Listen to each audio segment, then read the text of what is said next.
Hello friend, the Gyanpur YouTube channel में आपका स्वागत है। जैसा कि आपको पता है, बीपीएससी और शिक्षा विभाग से जुड़े हुए सारे सवाल का जवाब आपको यहाँ पे मिल जाता है। देखिए, आज दो महत्वपूर्ण सूचना है। जो पहला सूचना है ये है, शिक्षक अब रोज विभाग को बताएंगे उपस्थित श्रीमान। आप समझ जाइए, यानी एक तरफ प्रोफेसर चंद्रशेखर जी जो है कह रहे हैं कि आकर्षक सैलरी नियोजित शिक्षकों का अलग रोना है, और यहाँ पे 2021-23 वाले का और जुलाई सीटेट वाले का अलग रोना है। लेकिन ऊपर से ये एक क्या है कि पर डे आपको आना पड़ेगा और पर डे आपको हाजिरी लगानी पड़ेगी। ऐसे नए नियम चलेंगे। और कहीं ना कहीं देखिए, इनका तो जो प्रभाव है, लेकिन सैलरी भी तो मस्त देना पड़ेगा आपको एग्जाम ले रहे हो, आप कहीं ना कहीं बहुत अच्छे आप टीचर का सिलेक्शन कर रहे हो, तो आपको सैलरी भी देनी पड़ेगी वही उस तरह की। आप कहीं ना कहीं आप देखिए क्या क्या रूल लगाया है। आप देखिए यहाँ पे ये क्या कहा गया है, ये कहा गया कि हाजिरी की मॉनिटरिंग के लिए बनेगा स्पेशल सेल। आप देखिए, यानी राज्य के सभी सरकारी स्कूल से लेकर कॉलेज में शिक्षकों की उपस्थिति और पढ़ाई की जानकारी लेने के लिए मॉनिटरिंग होगी।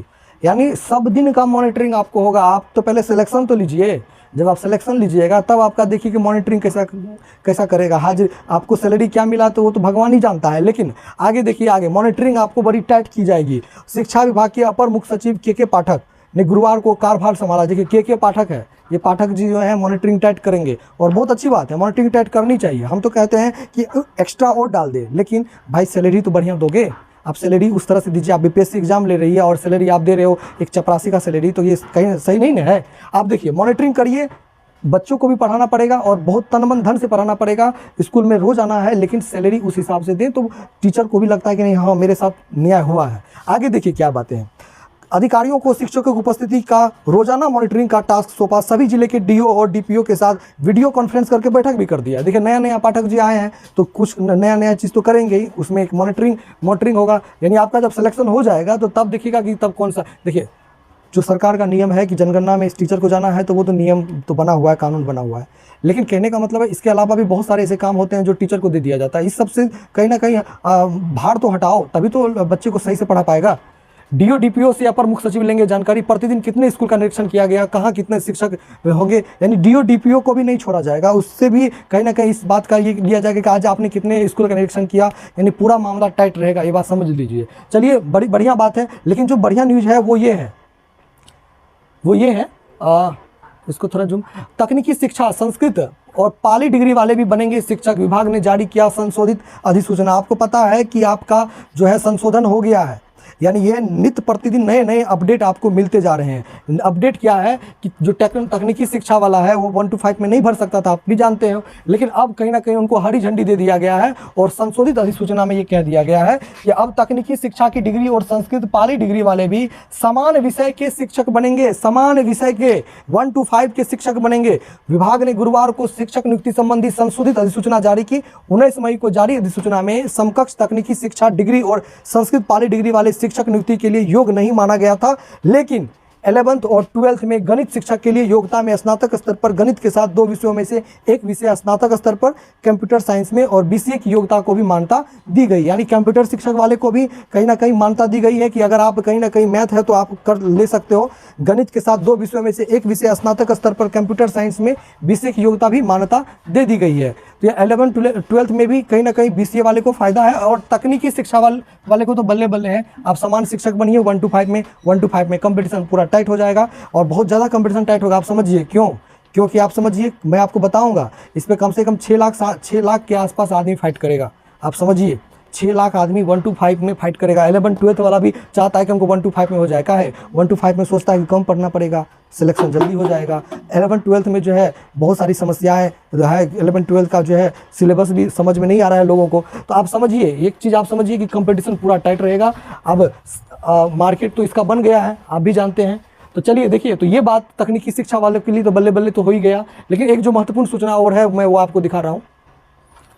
देखिए, महत्वपूर्ण सूचना क्या है, देखिए पूरा अल्टीमेटम। देखिए, ये बैठक हो रहा है, आप जानते हो कि ये हमारे जो है शिक्षा मंत्री हैं चंद्रशेखर जी, और कहीं ना कहीं बहुत सारे विभागों का पूरा बैठक हो रहा है। क्या कह रहा है चंद्रशेखर ने, कहा कि शिक्षक भर्ती परीक्षा की तैयारी में जुट जाएं युवा, किसी के बहकावे में ना आए। आप भी समझ जाइए, यानी तैयारी में आपको पूरा तन मन धन से जुट जाना है। इसका देखिए, ये किसका सरकार है आपको पता है, इस सरकार में केस मुकदमा कुछ नहीं होता है, सारा चीज़ खत्म हो जाता है। अगर आप इस सब के चक्कर में हो कि केस चलेगा, नियमावली रद्द होगा, नियमावली फिर से बनेगा, एग्ज़ाम आगे डेट बढ़ेगा, तो इस सब चक्कर में आप मत पड़िए। आप डॉक्यूमेंट बनाइए, सारा डॉक्यूमेंट मैंने आपको बता दिया है कि सारा डॉक्यूमेंट आप बना लीजिए। और जुलाई जो सीटेट वाले हैं वो भी आप तैयार रहिए, क्योंकि आप समझिए कभी भी अधिसूचना में जो है नया चीज़ जोड़ा जाएगा और आपको फायदा आएगा। कुछ डेट बढ़ भी सकता है, घट सकता है, उसकी बात अभी नहीं करेंगे, कि डेट बढ़ना है और नहीं बढ़ना ये संयोग है कि बढ़ भी जाए। लेकिन फ़ायदा वाली बात यह है कि आपको कहीं ना कहीं चेता दिया है कि बहकावे मत आइए, पढ़ाई करिए। तो पढ़ाई करने का मतलब है कि देखिए, नौकरी लेना है तो उसी के अनुसार चलना पड़ेगा। आप अपने अनुसार चलिएगा तो नौकरी तो नहीं ले पाइएगा, घर में रह जाइएगा। तो नौकरी आपको लेना है, सरकारी टीचर बनना है, तो आपको कहीं ना कहीं समझना पड़ेगा कि हम कौन कौन सा कदम उठाएं। आप कितना आप पढ़ते हैं, कितना देर पढ़ते हैं, वो भी मैटर करता है। क्योंकि देखिए, पूरा भी बता दिया, क्योंकि जन सुनवाई हो रही थी, जन सुनवाई में ये लोगों का जो है पत्रकारों का जो सवाल सब लिया, तो उसमें ये बताया गया कि देखिए, कोई भी बहकावे में आता है तो कहीं ना कहीं वो अपना हानि करता है। आप बहकावे मत आइए, क्योंकि आपको क्या करना है, परीक्षा पर ध्यान देना है। परीक्षा का आपको पैटर्न पता है, सारा चीज़ पता है कि क्या पढ़ना है, नहीं पढ़ना है। अभी संयमित होकर पढ़िए। और दूसरी बात है, डॉक्यूमेंट की बात करें तो डॉक्यूमेंट में जो महिला अभ्यर्थी मेरे जो है मैंने कल परसों मैंने एक वीडियो बनाया, और उस पर आप देख लीजिएगा कि मैंने महिला अभ्यर्थियों के लिए भी मैंने वीडियो बनाया, और साथ साथ में सारे डॉक्यूमेंट की मैंने चर्चा कर दी है। तो अब कहीं ना कहीं आप अगर आपका जो टाइम कितना है, 15 जून, तो 15 जो जून है और 12 जुलाई तक का जो समय है, वो समय में जो आप फॉर्म भर सकते हो। 3 आप कहीं ना कहीं जिलों का सिलेक्शन कर सकते हो। बहुत लोगों में ये कहीं ना कहीं धारणा थी कि भाई तीन ही जिला सिलेक्शन होगा। नहीं, 3 जिला, अगर आपका 3 जिला में सिलेक्शन नहीं होता है तो आपको जो है जो जिला पदाधिकारी है वो क्या करेंगे, जहां पर सीट अवेलेबल होगा आपको उसके अनुसार से, मेरिट के अनुसार से वो सीट आपको अवेलेबल कर दिया जाएगा। तो इस चीज़ का टेंशन ही मत लीजिए कि 3 जिला है कि 4 जिला है कि कितना जिला है, ठीक है। अमूमन ये रखिए कि आप जिस जिला में हैं उस जिला के आसपास का बना लीजिए। और दूसरी बात, दिव्यांग जो अभ्यर्थी हैं उनकी बात करें तो बहुत लोगों ने ये कहा कि सर पीएमसीएस से होना पड़ेगा। नहीं भाई, आप पीएमसीएस से बना सकते हो, डीएमसीएस से बना सकते हो, ठीक है, एसकेएमसीएस से है वो बना सकते हो। तो मतलब जो जैसे दरभंगा मेडिकल कॉलेज आपके नज़दीक है तो वहाँ से आप वो सर्टिफिकेट बना सकते हो। पटना नज़दीक है जिसको, तो पीएमसीएस से सर्टिफिकेट बना सकता है। तो आप उस चीज़ के लिए निश्चिंत रहिए, कोई दिक्कत वाली बात नहीं है।